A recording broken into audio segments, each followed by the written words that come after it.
je ne crois pas en la justice de notre pays, en tout cas pas celle de la rupture. Est-ce qu'il faut comprendre que c'est vous qui ne désirez pas aller loin, comprendre ce qui s'est passé? Écoutez, quand l'ancien ministre de la Justice, M. Séverin Quenom, peut affirmer quelques jours après cette tentative d'assassinat qu'il ne m'est rien arrivé, que je n'ai reçu aucune balle et que je fais du dilatoire juste pour attirer l'attention sur ma personne, vous comprendrez que je n'attends rien de la justice de notre pays sous ce gouvernement. Séverin Quenom, alors garde des Sceaux. Exactement. Au moment des faits. Au moment des faits. Il avait affirmé publiquement? Publiquement. À quelle occasion? Quand il a reçu les ambassadeurs accrédités au Bénin, ainsi que ceux de l'Union européenne, je l'ai su. Voilà, donc je n'attends absolument rien de cette justice-là. Mais cette déclaration que vous avancez de la part de Séverin Quenom aurait en principe été l'objet d'une procédure judiciaire également à part, non? Écoutez, ce n'est pas la première fois que je dis publiquement ce que je viens de vous dire. Donc moi, je n'ai aucun problème. Non, vous auriez pu lui intenter un procès pour ça, non? Oui, mais vous pensez que ça va aboutir? Je crois pas, donc... Mais pourquoi vous désespérez autant en la justice béninoise? Elle n'existe plus du tout comme ça? Plus personne n'est à même de dire le droit, comme on dit? C'est une question d'importance que vous me posez là. Nous vivons tous dans ce pays, nous voyons, nous écoutons. Vous savez, Séverin Quenom comme M. Djokbenou, qui sont les avocats de l'actuel président et qui étaient les avocats du candidat Patrice Talon, que n'avait-il pas dit, rappelez-vous, en 2015, dans ce même pays? Un peu avant l'avènement. Exactement. Où ces mêmes personnes parlaient de défense de la démocratie, qu'il ne fallait pas rendre apatrides certains de nos compatriotes, que si nous ne prenions pas garde, on allait possiblement à une guerre civile comme en Côte d'Ivoire. Ce sont ces mêmes personnages qui, quelques mois plus tard, arrivés au pouvoir, ont fait un revirement de plus de 180 degrés. Donc, vous savez, moi à leur place j'aurais honte, mais comme je ne suis pas à leur place, je dis simplement qu'il faut attendre de meilleurs jours. Mais quelqu'un d'autre à votre place, justement, aurait agi pour l'histoire, pour demain. Mais moi j'ai agi différemment pour l'histoire, en écrivant un livre, 17 minutes pour vivre. 17 minutes, c'est le temps qu'il a fallu à mon majordome pour m'emmener à la clinique Maouna. J'ai laissé un testament, c'est mon testament. Ma mère disait souvent avant de partir, « Mon fils, il faut écrire, sinon c'est comme si c'était une deuxième mort. » Les mains de mes ancêtres m'ont aidé. J'ai pu être opéré dans un hôpital militaire en France. Donc vous voyez, ce n'est pas dans une clinique privée, mais c'est dans un hôpital militaire, dans la région parisienne. Donc voilà, j'ai laissé cet opus comme testament de ce qui m'est arrivé. Alors, en attendant que les Béninois lisent assez nombreux ce livre, pouvez-vous nous raconter, Ganou Soglo, ce qui s'est passé cette nuit-là, du 5 février 2021? Vous reveniez de votre ferme à Zinvier. Non, en fait, j'allais à ma ferme, qui est à peu près à 40 km. Vous aviez quitté Cotonou pour aller à Zinvier pour un meeting dans un village qui est contigu à ma plantation. Car j'ai travaillé pendant de nombreuses années avec les villageois qui m'ont accompagné dans mon travail d'agriculteur, où je me suis rendu compte du dur labeur de nos populations. Le Bénin profond, je le connais. Vous savez, tout à l'heure, avant de me recevoir sur cette émission, vous m'avez demandé si je parlais le fond. Je le parle un peu, mais contrairement à vous, je connais mieux mon pays que vous. Vous êtes sûr? Oh, j'en suis persuadé. Avez-vous déjà travaillé la terre? Vous savez, j'ai travaillé... Je vous le conseille. Non, je vais vous dire, je vous le dis avec gravité. Ceux qui parlent du Bénin profond ne le connaissent pas. Moi, j'ai travaillé pendant 5 ans. Et quand je dis bien j'ai travaillé, c'est pas de façon dilettante où je venais le week-end. Je travaillais du lundi au vendredi avec mes compagnons. Je me levais à 5 heures du matin jusqu'à 18 heures. À 18 heures, j'étais épuisé parce que toute la journée, on travaillait pour mettre les semences en terre. Donc je connais la difficulté du travail d'agriculteur. Vous êtes essayé au travail de fermier. Je suis un paysan. Je vais vous dire, mes parents ne sont pas des paysans, mais j'aime la terre. Et aujourd'hui, je peux valablement dire ce que peuvent ressentir les paysans. Je n'ai pas honte de dire que je suis un agriculteur. Et d'ailleurs, je vais vous faire sourire en vous disant qu'il y a quelques semaines, j'avais égaré où je devais donner des éléments pour un de mes téléphones portables. Et les gens sont venus me voir en me demandant quel est votre métier. Et donc je leur dis paysan. Ah non. Ils me regardent. Ils me disent ah non, c'est pas possible. Bon, je dis agriculteur. Ils me regardent, ils me disent ah non. Et ça, c'était au Bénin? Au Bénin. Et quand j'ai dit économiste, il a dit oui. Vous savez, il est temps qu'on change les mentalités. Les paysans, les agriculteurs devraient être honorés. Vous savez pourquoi? Dites-le. Parce qu'ils nous nourrissent. Sans eux, on ne pourrait pas vivre. Malheureusement, on a fait en sorte de désacraliser ce métier qui, il y a quelques siècles de cela, rappelez-vous, les paysans, les agriculteurs étaient honorés parce que c'est eux qui fournissaient aux villes la nourriture nécessaire pour que ces villes-là puissent fonctionner. Aujourd'hui, ils travaillent durement, malheureusement, pour des salaires modiques, et en plus, on leur dénie le fait d'être des citoyens à part entière. Je me rappelle que sous le régime de mon père, le président Nicéphore Dieudonné Soglo, il y avait la fête des paysans pour honorer les paysans. Oui, ils prenaient avion. Exactement, je vois que vous êtes au courant de cela. Donc, je crois que quand je me suis rendu à Zinvier pour honorer ceux qui m'ont aidé pendant de nombreuses années, c'est à ce moment-là. Ce vendredi 5 février 2020. Exactement. C'est à ce moment-là que, malheureusement pour moi, mais heureusement, parce que je suis toujours en vie, j'ai subi l'effroyable sensation de recevoir une balle en pleine poitrine, près du cœur. Ça s'est passé à une fraction de seconde. Donc, il est clair que, comme je l'ai dit à l'époque aux enquêteurs qui sont venus me questionner, comment voulez-vous en quelques fractions de seconde de savoir ce qui se passe? Il fait nuit, il est 19h, 19h30, vous voyez un tronc d'arbre au milieu de la route, mon majordome qui est en même temps mon chauffeur ralentit, contourne, on entend des vitres latérales exploser et en même temps qu'elles explosent, je reçois une balle. Il avait explosé sous les coups des balles justement. Je crois. Et à ce moment-là, j'ai eu la chance que mon majordome ait accéléré et je crois qu'il m'a sauvé la vie, assurément.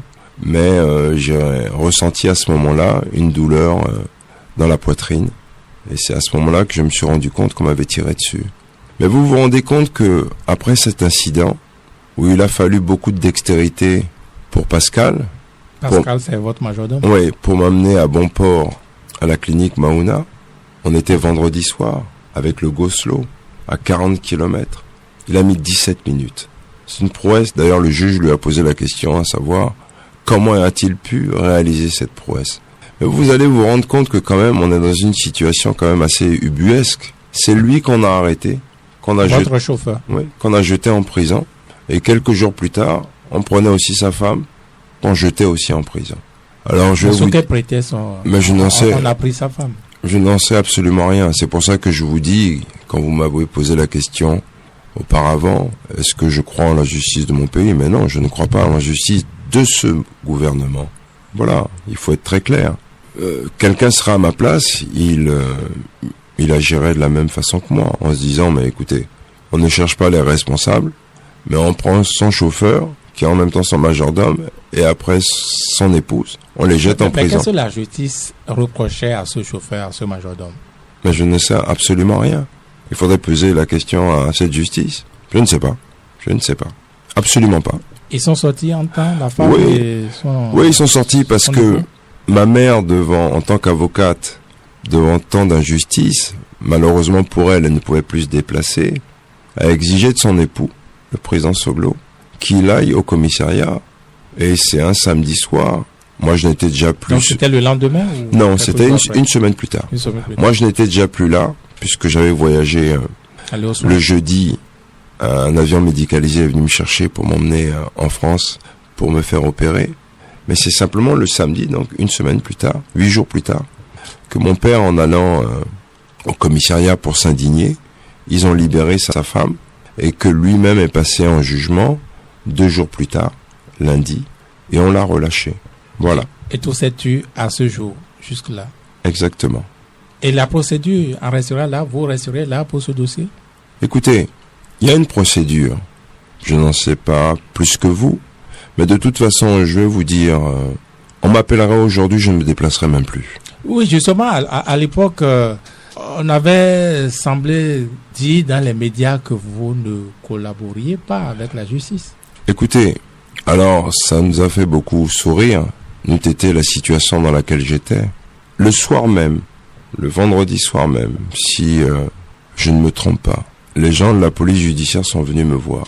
Le lendemain matin, j'ai fait une alors que vous étiez à la clinique. Voilà, le lendemain matin, j'ai fait une déposition sur mon lit d'hôpital, à l'hôpital du CNHU de Cotonou.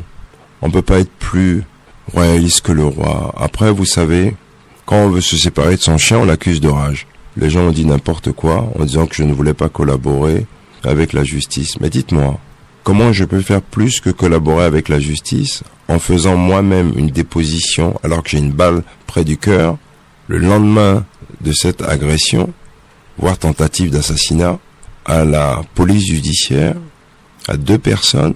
Donc vous savez, aujourd'hui, quelques années plus tard, je vous dirais que je m'en fiche totalement. L'essentiel est que vous soyez là, que vous soyez vivant. Exactement.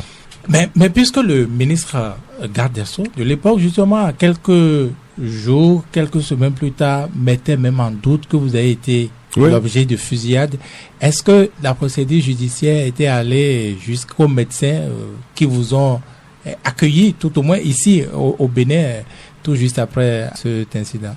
Je voudrais, grâce à vous, présenter finalement mes excuses à tous ces agents sanitaires, docteurs, infirmières, infirmiers de la clinique Maouna qui ont subi l'opprobre des menaces parce que simplement je suis parti me faire soigner en premier lieu chez eux. On leur reprochait quoi?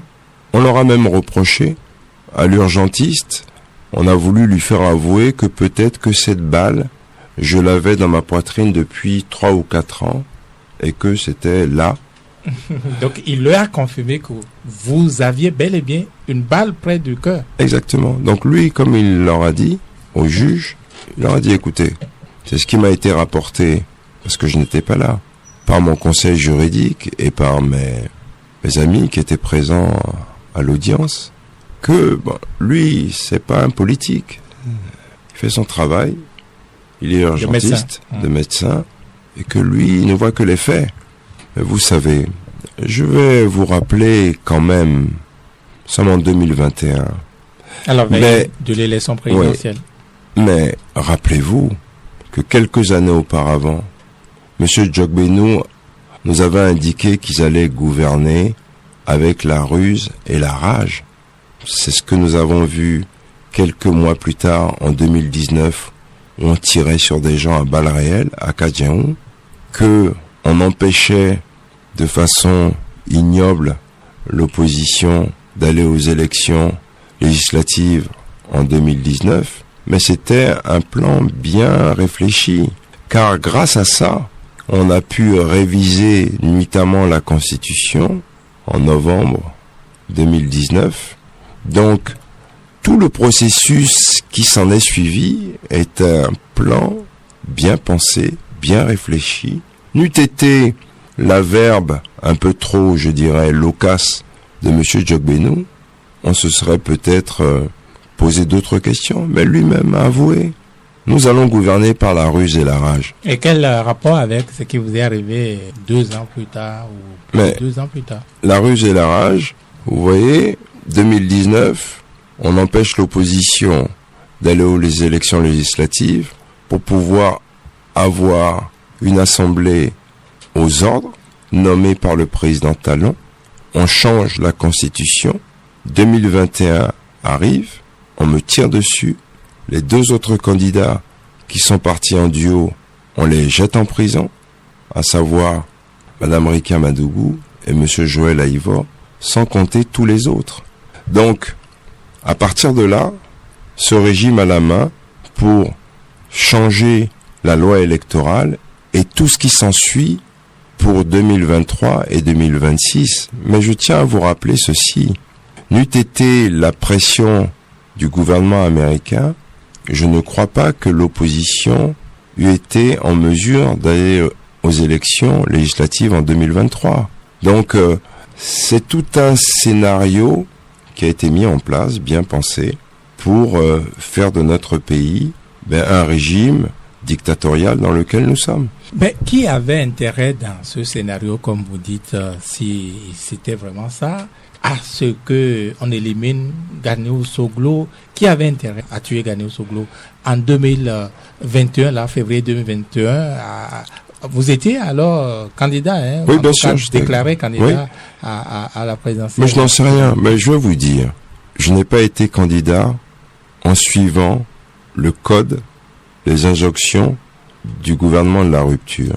Je suis parti en solo, en m'appuyant et en le disant vertement sur notre constitution, celle de décembre 1990. Je me suis appuyé là-dessus. Mais je veux vous dire, ne nous voilons pas la face. Je suis le fils de Rosine et Nicéphore Soglo. La famille Soglo a toujours été présente depuis que notre État s'appelle le Dahomey. Je tiens à rappeler que le premier Soglo connu a épousé l'une des filles de Dakodonou, le premier roi du Dan romain. Et les Soglo ont toujours été des princes de guerre aux côtés des rois d'Abomey.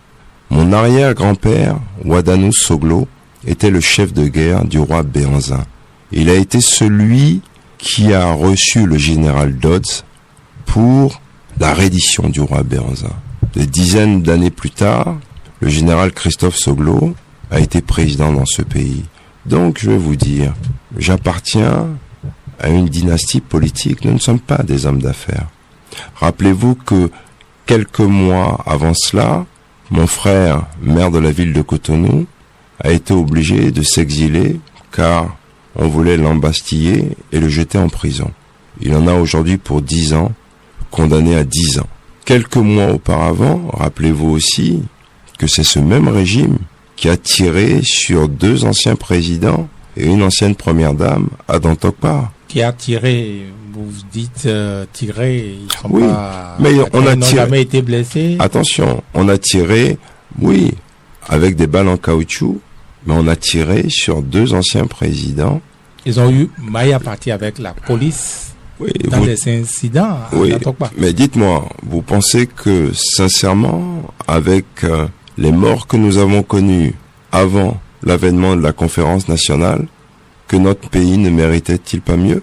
Qui a emmené au pouvoir l'actuel président, si ce n'est tout ce processus démocratique qui a été mis en place par des milliers, voire des millions de gens qui se sont battus pour que nous connaissions l'avènement de la démocratie dans notre pays avec la conférence nationale? Vous avez oublié le président Mathieu Kérékou, vous avez oublié Monseigneur de Souza et tous les autres acteurs.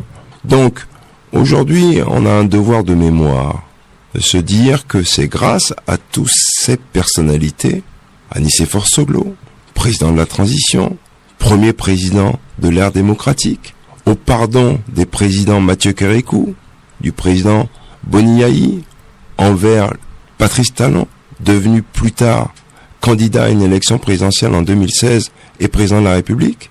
Et vous voulez qu'on fasse économie de tout ça? Et qu'on ne rappelle pas ça? Et qu'on ne se dise pas, mais comment en est-on arrivé là? Et nous devons nous boucher les oreilles et fermer les yeux? Non, je crois que moi, les mains de mes ancêtres ont voulu que je sois toujours en vie. En tant qu'acteur politique, appartenant à une famille politique, appartenant à la famille de Nicéphore et Rosine Soglo, mon devoir est de continuer à faire de la politique dans mon pays et à rappeler un certain nombre de faits. Alors oui, vous me donnez l'occasion de vous dire, nous faisons partie des grandes familles politiques de ce pays, comme dans d'autres continents, que sont en Inde, les Gandhi, aux États-Unis, les Kennedy et d'autres. Nous ne sommes pas des hommes d'affaires. Vous pensez que vous payez pour votre engagement politique, la famille Soglo, je veux dire. Complètement. Mais vous savez, ça fait partie des choses de la vie d'un homme. Il faut pas s'offusquer. Ça fait partie. Quand on a de la culture, on se dit que c'est des choses qui peuvent arriver, puisque l'actuel président, même si aujourd'hui nous entendons, des gens viennent nous le dire, qu'il considère qu'il ne doit rien à la famille Vieira ni à la famille Soglo, dans son ascension en tant que roi du coton dans ce pays, qu'il ne doit rien non plus à Nicéphore Soglo dans son ascension au pouvoir en 2016, alors que quelques personnes m'ont quand même rappelé qu'il avait une réunion au Novotel où l'attendaient ses partisans depuis 22 heures, et il est arrivé à 2 heures du matin parce qu'il était en réunion, c'est vrai, avec moi, chez mes parents. Et d'après les dires de certaines personnes, en arrivant au Novotel, la première chose qu'il a dite, nous avons Nicéphore Soglo avec nous. Et ça, c'était en 2015 ou en 2016? En 2016. Avant le premier l'élection. tour. Oui. Et tout le monde s'est levé et a applaudi.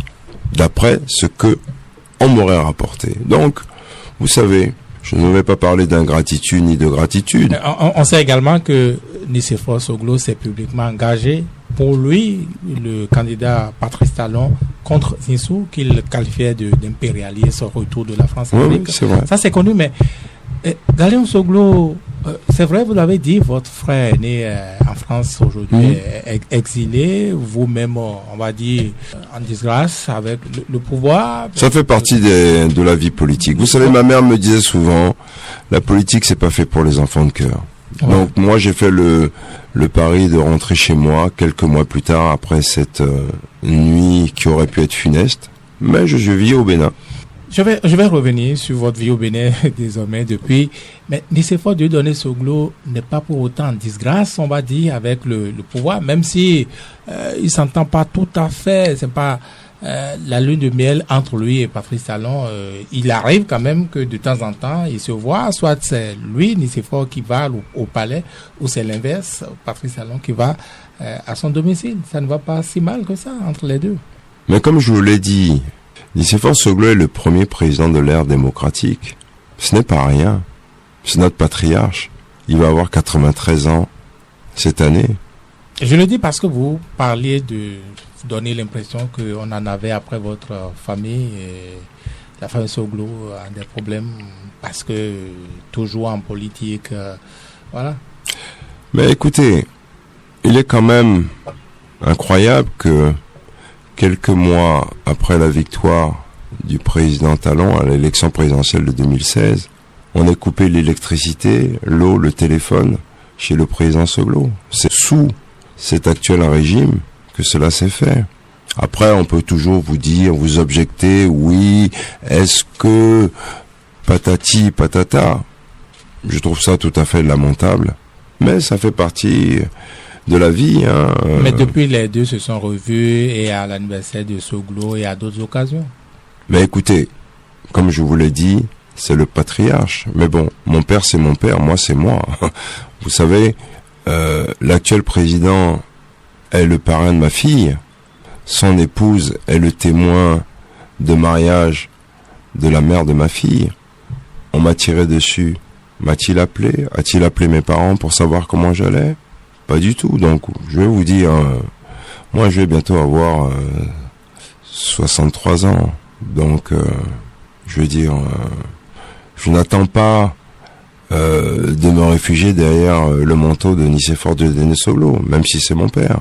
Oui, votre père, le patriarche, comme vous l'appeliez, Exactement. indéniablement, il est patriarche, et justement, en tant que tel, beaucoup, parmi les soutiens du régime, auraient aimé le voir plutôt prendre ses distances par rapport à l'actualité politique, et rester dans son coin, être celui-là que, éventuellement, quiconque vienne consulter, vous n'êtes pas de cet avis, n'aurait pas été meilleur pour lui, pour le patriarche, comme vous dites?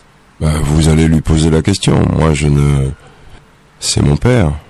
Et moi, je suis moi. Donc, je ne vais pas commenter. Justement, c'est parce que c'est votre père que je vous pose la question. Vous devez ressentir les choses autrement que quiconque les autres Béninois. Non, je vais vous dire, mes parents m'ont éduqué dans une notion de liberté. C'est cette notion de liberté qui m'a amené, quelques décennies auparavant, à démissionner du poste de secrétaire national chargé des élections sous la présidence de Madame Rosine Vieira-Soglo, ma mère. Donc, non, écoutez, je crois que... Son activisme, c'est l'expression aussi de cette liberté, ça ne vous dérange pas? Pas du tout. Ça ne me dérange en aucun cas.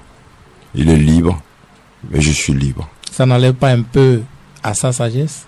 Pourquoi? Vous pensez que être sage, c'est de se taire quand des choses graves se passent dans notre pays, alors qu'il a été le premier président de l'ère démocratique dans ce pays? Ce n'est pas rien d'être le premier président de l'ère démocratique. Donc, c'est un devoir moral. Exactement. Donc, il prend la parole quand bon lui semble, et c'est pas à moi de commenter ça. C'est un acteur politique de premier plan. En plus, c'est mon père. Alors, Gagno Soglo, parlons de vous. Vous êtes allé après cette fusillade-là, en France, vous soignez, vous êtes revenu, mais vous ne vous êtes pas tué. Vous continuez à parler. Vous parlez là maintenant. Vous n'avez pas peur? Non, pourquoi voudriez-vous que j'ai peur? Quand vous revenez de l'antre de la mort, soit c'est vrai, vous baissez les bras, soit vous continuez le combat. Et je crois que si vous nous donnez l'opportunité aujourd'hui de m'exprimer, et je vous en suis gré, c'est vous qui êtes courageux. Parce que vous avez raison de dire, on vous entend peu. Mais on m'entend peu pourquoi? Parce qu'il y a peu de journalistes qui veulent m'accueillir sur leur plateau, de crainte qu'on leur tombe dessus, de crainte d'avoir un redressement fiscal. Vous vous rendez compte que je n'ai jamais été invité à la télévision nationale. Et vous êtes les rares, je dis bien l'un des rares journalistes qui m'invite sur son plateau. Les autres ne le font pas. Donc non, moi je n'ai peur de rien. Pourquoi? Vous savez, mon combat, si combat il y a, c'est contre l'injustice. Et c'est pour le retour de notre vivre ensemble. Je veux un Bénin tel que nous l'avons connu. Un individu ne peut pas décider seul du sort de millions de personnes.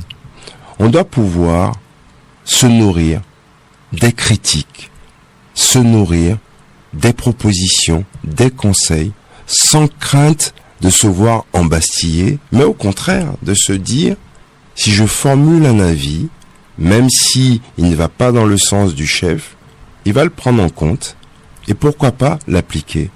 Rendez-vous compte que, il y a quelques jours, j'étais en Côte d'Ivoire, et je disais sur un plateau aux journalistes ivoiriens ce que je pensais actuellement de ce qui se passait en Côte d'Ivoire.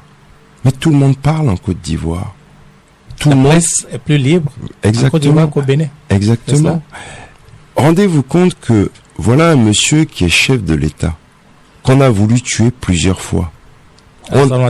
Alassane Ouattara. On a déterré le corps de sa maman pour savoir si c'était vraiment sa mère. Pour autant, vous avez vu qu'il a lui-même, du vivant du président Bédié, érigé un pont en son nom. Les anciens acteurs ont pu pratiquement tous rentrer en Côte d'Ivoire. Il est actuellement en train de discuter avec l'ancien Premier ministre Guillaume Soro. Donc, aujourd'hui, en Côte d'Ivoire, vous avez la possibilité à tous les acteurs politiques de venir s'exprimer librement, critiquer ou pas le chef de l'État et son gouvernement. Est-ce le cas aujourd'hui au Bénin? Si vous critiquez quelqu'un de la rupture, on vous embastille, on vous envoie la criette. Donc, à un moment donné, il faut rester factuel et dire, voilà ce que nous voyons et voilà ce qui se passe, sans tomber dans le dilatoire. Donc, s'il faut comparer les deux chefs d'État, vous préférez encore la gouvernance de Ouattara en Côte d'Ivoire à celle de Patrice Talon au Bénin? Complètement. Je ne suis pas non plus un fou, hein. Je n'ai pas le syndrome Mais de si Stockholm. vous les comparez, c'est parce que les deux sont à peu près les mêmes, quand même, n'est-ce pas? Non. vous avez un haut fonctionnaire international comme Nicéphore Soglo, un économiste, un financier, et de l'autre côté, vous avez un homme d'affaires. C'est pas la même chose. Le haut fonctionnaire international voit la gestion de son pays sous la dimension collective, le bien public, le bien collectif. Un homme d'affaires, son ADN, c'est de se faire de l'argent. Donc c'est pas du tout la même chose. Mais certains les assimilent tous deux à des dictateurs. Comparaison n'étant pas raison, je ne veux pas rentrer dans ce débat. Il a fait un 3e mandat qui n'aurait pas dû, non? Oui, mais entre ça et empêcher ou tuer ces contradicteurs, il y a une grande différence. Voilà. Vous avez la certitude que Patrice Talon a tué ses contradicteurs, il en a tué parmi ses contradicteurs? Dites-moi, il n'y a pas eu de mort au Bénin depuis l'avènement du président Patrice Talon. Y a-t-il eu des morts réelles sous le président Yahi Boni? Moi, je vais vous poser une question. Quand Patrice Talon a financé les Mercredis Rouges, c'est pas moi qui le dis, c'est le député Aranvo Egbla qui dit que lui-même il a reçu 400 millions. Les vidéos sont là. Que c'est pour les Mercredis Rouges. Bon, enfin, toujours est-il que qui était devant les Mercredis Rouges, c'était les 2 avocats du président candidat Patrice Talon à l'époque. D'accord? Est-ce que le président Yahi Boni a fermé les cabinets de Maître Diogbeno et de Maître Konom? Est-ce qu'il a tiré sur des gens quand ces gens ont déambulé sur la voie publique? Moi, je vous pose juste la question. C'est tout. Donc, de façon factuelle, vous avez oublié les milliers de morts qu'il y a eu à Bantais, qu'il y a eu à Tchaourou? Non, il n'a pas eu de milliers de morts. Même si Sal News s'est porté sur le terrain, il a eu des morts, c'est réel. D'accord. Mais pas des milliers. Ah, ok, d'accord. Vous exagérez complètement. Ah, ok, d'accord. J'exagère, alors. D'accord, j'exagère. Bon, bah, écoutez, si j'exagère, vous avez peut-être des informations que je n'ai pas. Non, alors, je m'en excuse. Nous sommes portés sur le terrain. D'accord. Donc, mais un mort, c'est un mort de trop. Je vais vous dire, tant que ça ne vous arrive pas à vous, vous pouvez en rigoler. Non, pas du tout. J'ai pas l'intention d'en rigoler, je n'en rigole pas. Ce que je veux dire, c'est que... Je rectifie juste. Oui, vous avez raison. Vous avez raison. J'étais pas sur le terrain. Et je ne pense pas que vous rigolez de ça. Quand je dis que vous rigolez, c'est une façon de parler. Mais ce que je veux dire par là, c'est que, est-ce que vous trouvez normal qu'il y ait eu des morts dans notre pays pour juste, soi-disant, des délits d'opinion? C'est de ça dont il s'agit. Donc vous n'êtes pas d'accord avec quelqu'un, on vous embâtit, voire on vous tue.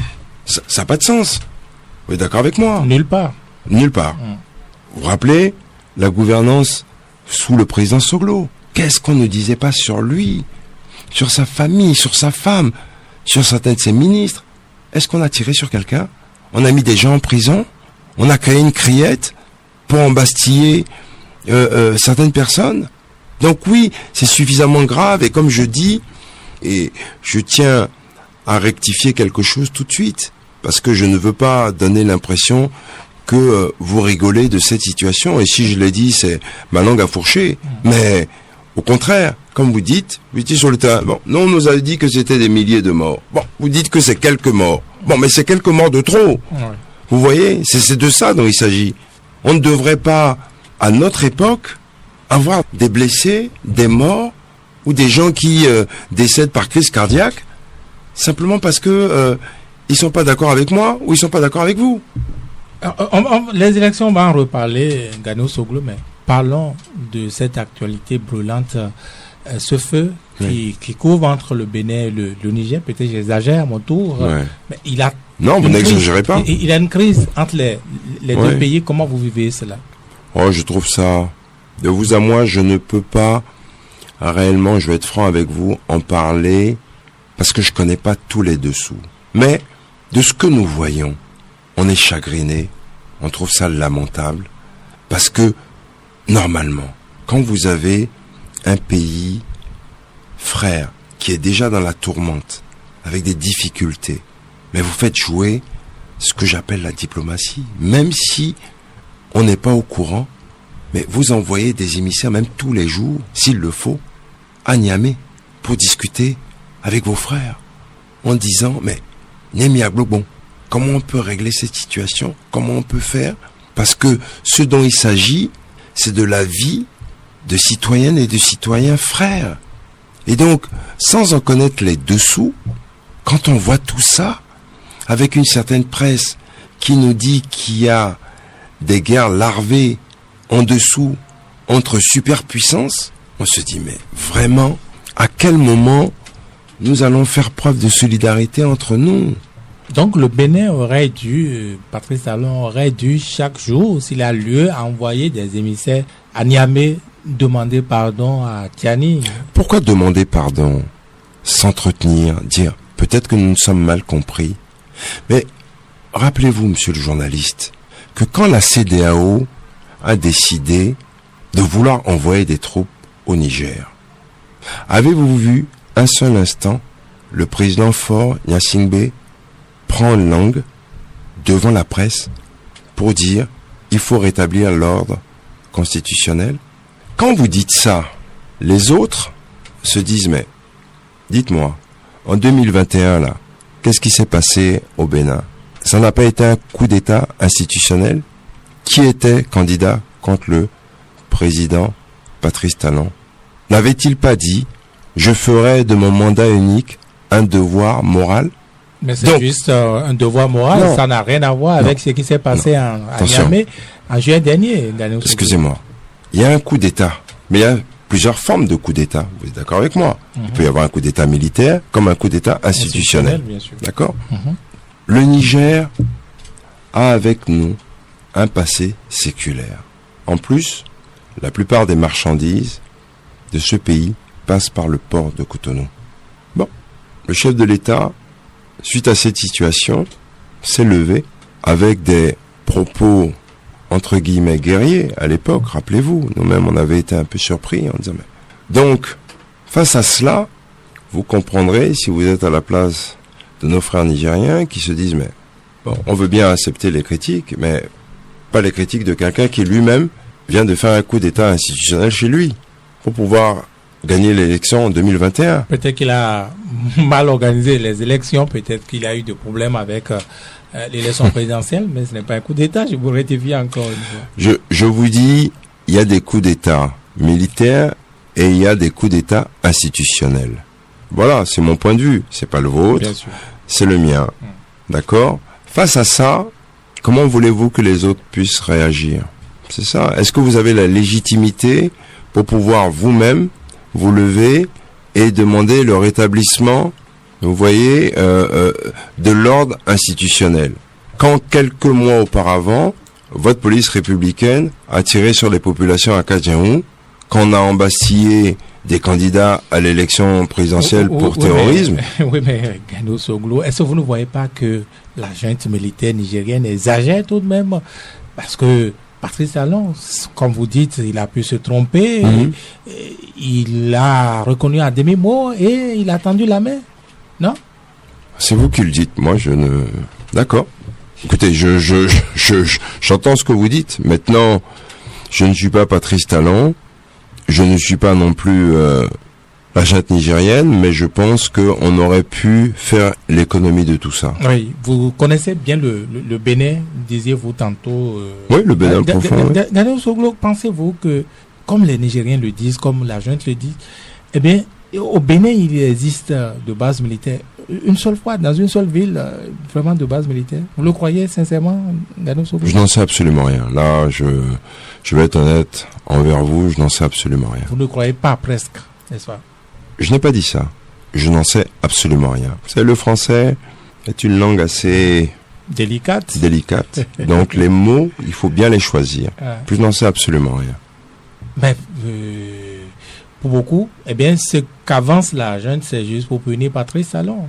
Pour justement son attitude après ce coup d'État-là. D'accord. C'est vous qui le dites. Moi, je ne sais pas. Sur cette question, je ne vais pas m'engager parce que je n'ai pas les éléments. Bon, ok. Vous fermez la frontière. Je veux dire le Niger, vous fermez la frontière, mais vous voulez quand même faire passer le pétrole dans le souterrain. Cela ne s'entend pas, non? Il n'y a pas un problème? Les Nigériens ont des besoins financiers importants. C'est de cela dont il s'agit. Le Bénin passe certainement moins que le Niger, surtout avec la fermeture de la frontière. Oui, Sûrement. Mais peut-être qu'il y a des dessous derrière ça. Peut-être ont-ils des craintes d'une déstabilisation. Voilà. Est-ce que c'est fondé? Parce que c'est justement ce qu'ils disent, mais est-ce que c'est fondé, vous trouvez? Je ne vais pas m'avancer sur ce sujet. Mais parlons d'un autre sujet, l'élection présidentielle de 2026. Mais avant cela, du code électoral. Le code électoral, disons, qui était sous plat de résistance que nous mangeons, que les Béninois mangeaient avant que le Niger, la tension entre le Niger et le Bénin, ne réapparaisse grandeur nature. Comment avez-vous vécu ça, vous qui ne vous départissez pas du tout, n'est-ce pas, de votre et la politique, vous êtes terrible. Votre appétit pour la chose politique? Non, mais écoutez, si ce n'était pas aussi grave, j'en rigolerais, parce que voilà quelqu'un qui nous a dit je suis un compétiteur né, et qui au fil du temps fait tout pour empêcher quiconque d'être candidat contre lui. Moi, je me pose la question, je me suis posé la question, mais de quoi ont peur les députés nommés par Patrice Talon, président de la République? Nommés, vous avez dit. Oui, nommés, parce que, excusez-moi, ils ont été élus, d'après vous? Ils ont été nommés. Mais l'élection de 2023 a été inclusif? Mais non. Inclusif pour qui? Mais qu'est-ce que vous racontez? Vous pensez que ça a été inclusif? Non, mais... Les démocrates, n'est-ce pas l'opposition? Non, mais c'est carrément risible. Les démocrates, c'est pas l'opposition? Non, mais l'opposition avait remporté ces élections. 2023? Oui, complètement. C'est mon sentiment. Vous tenez votre chiffre Je n'ai pas besoin de tenir mes chiffres. Ça fait 30 ans que je fais de la politique. Je dis bien, ça fait 30 ans que je fais de la politique. Donc, je connais le pouls de mon peuple pendant la période électorale. Et j'ai circulé. Donc, vous savez, de quoi avons-nous peur? Eux, ils ont peur. Parce que pour mettre en place un code électoral sorti de je ne sais quel chapeau, où on vous sort des choses improbables. Mais dites-moi, l'actuel chef de l'État a été élu comment? Sur quel code électoral? Sur quelle constitution? Et vous vous rendez compte que on veut nous faire croire qu'il y a des avancées là où on crée des problèmes? Mais moi, je vais vous dire, d'abord, j'ai pas le syndrome de Stockholm, c'est-à-dire le monsieur, toi tu aimes ton bourreau, celui qui te fait du mal. Pas du tout. De deux, mais je suis droit dans mes bottes. Ceux qui veulent, pour des questions pécuniaires, détourner le regard et faire semblant que on fait des réformes, le système partisan, des bêtises comme ça. Quel système partisan? C'est des termes barbares où les gens ont dit des bêtises pour pouvoir avancer. Bon, ça les regarde. Mais c'est grave, vous n'êtes pas du tout gentil là. C'est pas une question de gentillesse. Écoutez, moi je vais vous dire, comme je le dis souvent, quand tu n'as rien à te reprocher, moi j'ai rien à me reprocher dans ce pays. Mon père a été président de la République, j'ai pas joué les gros bras, je n'ai pas été là menaçant sur des gens, les insultant, comme on voit aujourd'hui certains députés, certains ministres. On se connaît tous dans ce pays. La plupart savent qui je suis. Vous pensez que le chef de l'État et tous ceux qui sont autour de lui ne savent pas qui est Gagnou Soglo? Mais mon père n'est pas président. Mais je suis trader en France, j'ai été trader aux États-Unis, ils me connaissent tous. Je suis banquier de formation, et pas n'importe où. Dans le pays des Blancs. Donc je suis un homme libre. Qu'est-ce que vous racontez? Et aujourd'hui, on va me faire croire, on va me dire de me taire, moi Gagnou Soglo, fils de Nicéphore, vous savez, de Rosine. Et de Rosine. Et vous savez, je vais vous dire, le pouvoir est aphrodisiaque, est un aimant. Mais j'ai toujours eu un ablo d'édéma. De la retenue. De la retenue. Vous savez, si aujourd'hui, partout où je passe, les Béninoises et les Béninois me donnent de l'affection, c'est parce que à aucun moment, je n'ai usé de quoi que ce soit. Je vais vous faire une confidence. Mon père a été Premier ministre et président pendant 6 ans. J'ai mis les pieds 2 fois à la présidence. Je ne l'ai jamais suivi en visite officielle. Alors je vais vous dire, j'ai une certaine retenue par rapport au pouvoir, par rapport à l'argent. On aurait pu être multimilliardaire. Vous pensez que moi, financier, mon père, économiste comme moi, financier, énarque, ma mère, avocate, mon frère, le beau-frère du président, Désiré Vieira, on n'aurait pas pu mettre en coupe réglée ce pays et se faire de l'argent? Moi, on n'est pas venu pour ça. On est venu pour les Béninoises et les Béninois. Et aujourd'hui, tous s'accordent à dire, ton père a fait ceci. Il a supprimé le takoué.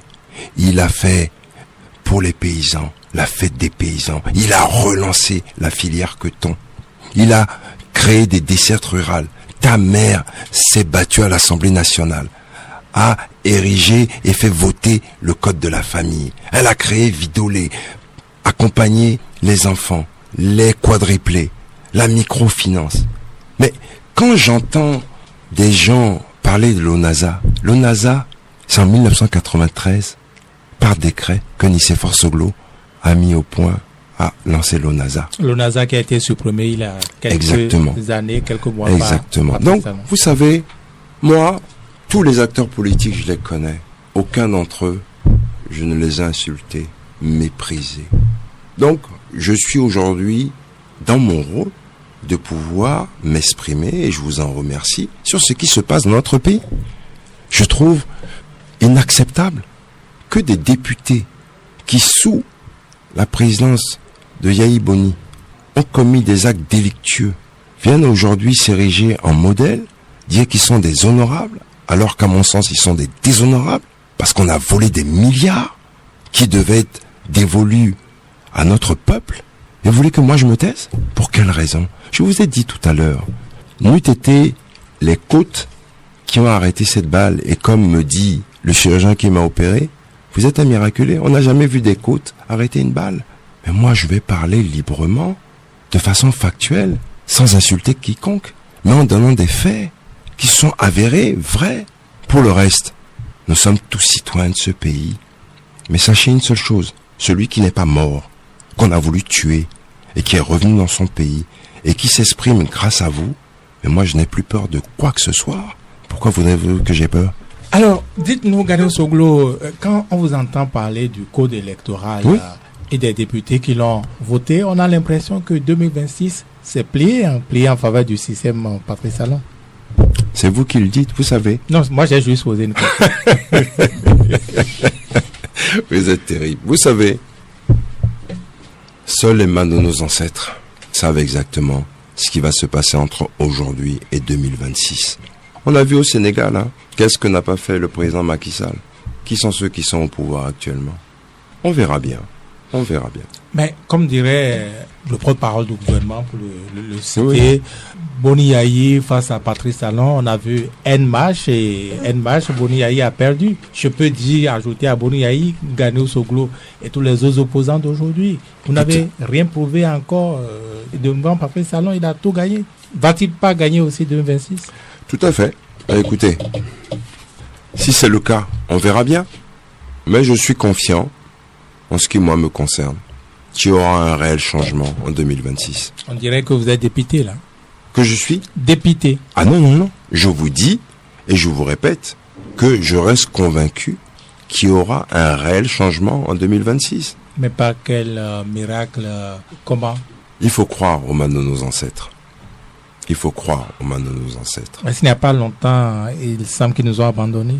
C'est vous qui le dites. Je crois qu'ils sont à nos côtés. Ils sont à nos côtés. Je crois que dans l'histoire d'un pays, quand on remet ça dans un contexte de longévité, 10 ans c'est rien. Ça paraît beaucoup pour nous, mais dans le temps, ce n'est absolument rien. Quand Patrice Talon dit qu'il aura son mot à dire en 2026, quand il le proclame ouvertement ainsi, est-ce que vous ne pensez pas que le défi est insolvable, que vous n'êtes pas en mesure, comme je le disais, de le relever? On verra bien. On verra bien.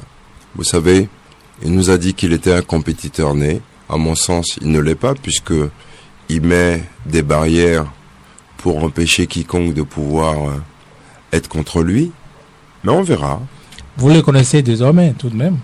Non, mais je le connais pas d'aujourd'hui. Quand vous dites désormais, oui, je le connais en tant que... En tant que compétiteur, oui. Vous le connaissez dans la compétition électorale?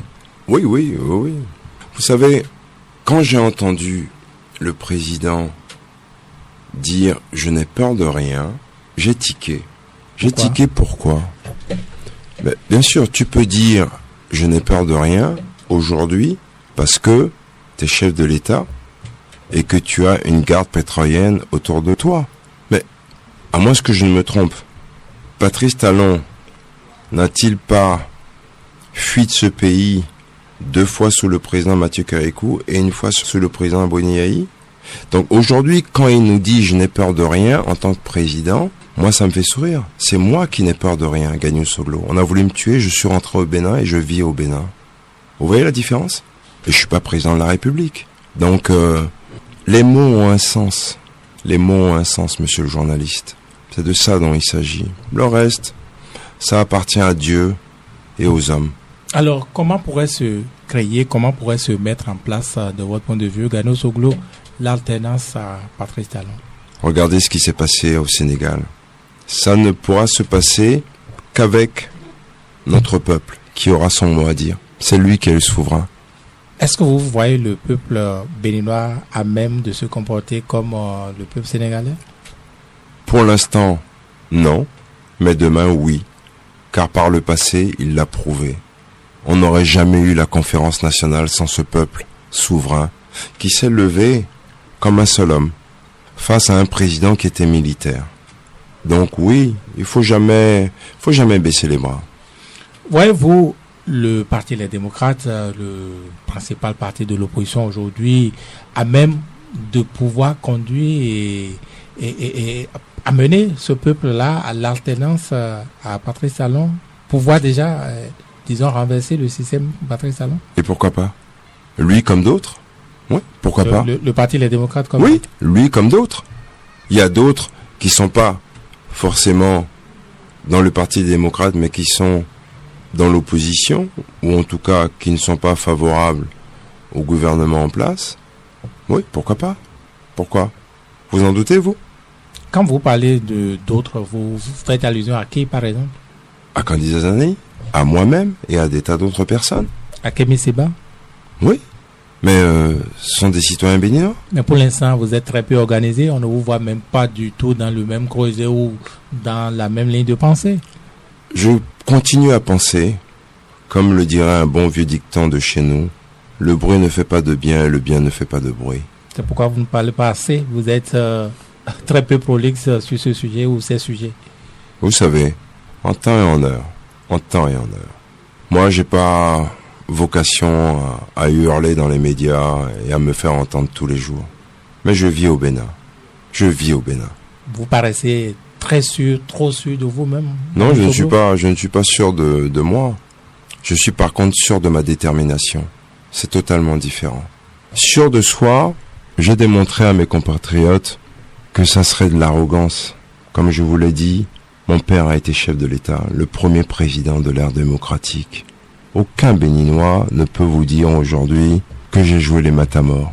Mais par contre, je suis un homme déterminé. Ça oui. C'est 2016, depuis 2016, c'est Patrice Talon qui vous rend aussi déterminé aujourd'hui? Non, pourquoi Patrice Talon? Vous savez, quand mon père a perdu le pouvoir en 1996, beaucoup dans le microcosme, je dis bien le microcosme, politico-administratif de notre pays, les gens disaient, les enfants Soglo, c'est des petits blancs, ils vont repartir. Ils vont repartir en France, ou ils vont repartir à l'étranger. On est toujours là, non? On est parti? Non, on vit au Bénin. Voilà, c'est pas plus compliqué que ça. Nous arrivons presque au terme de cette émission. Je vais vous poser une question. Je sais pas, vous n'y avez sans doute pas songé. Alors, vous avez les nouvelles de votre frère? Comment il se porte, Léa Soglo? Quelle question incongrue. Vous trouvez? Bah oui. Vous trouvez? Bah oui.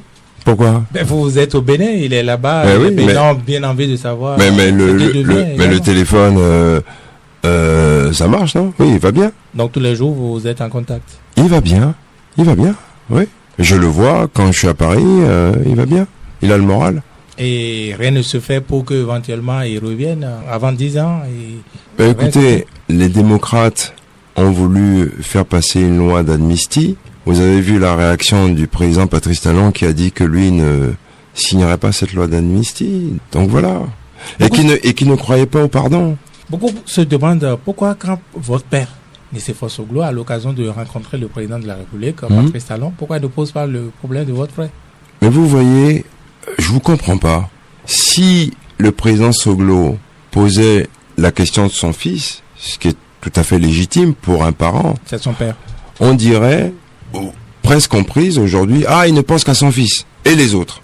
en tant qu'ancien père de la nation, aujourd'hui patriarche, ben oui, il se pose des questions sur toutes celles et ceux qui sont en prison, que ce soit la ministre Ika Madougou, le professeur Joël Aïvor et d'autres, ceux qui sont en exil. Et je pense que c'est son devoir et il a raison de le faire. Donc, vous voyez, je trouve votre question légitime, mais en même temps, je connais mes compatriotes, parce que ça fait 30 ans que je suis revenu et que je vis au Bénin, et que si ils avaient le sentiment que Soglo ne s'occupait que de son fils, ils diraient, vous voyez, c'est un égoïste, il ne pense qu'à... Le président Soglo a vu 2 de ses fils, un qui est en exil, et l'autre qui a fallu être tué, il n'en parle pas. Alors, Gano Soglo, vous nous dites de vous à nous que Nicéphore Soglo n'aborde jamais la question avec Patrice Talon. En tout cas, moi je n'en sais absolument rien. Posez-lui la question. Et justement, sans doute on va lui poser la question. Oui. Est-ce que vous l'aurez remarqué, il n'en parle jamais publiquement, on n'a jamais entendu Non, c'est vrai. Parler C'est vrai. de Léadi Soglo. Et ni de moi. Même de votre cas, Oui. justement. Non. Comment ça se fait? Votre mère, oui, elle Oui. en parlait Oui, régulièrement. ma mère en parlait, oui. Ouais. Comment ça s'explique ça? Écoutez, moi ça ne me choque pas. Vous n'en discutez pas entre le fils et son père? Parfois. Enfin, moi je vous donne mon sentiment. Ça ne me choque pas que mon père ne parle pas de moi au président Patrice Talon. Il doit d'abord se préoccuper des autres personnes avant de penser à ses enfants. Vous encore moins, mais plus Léadi Soglo, votre aîné. Mais bon, écoutez, c'est comme ça.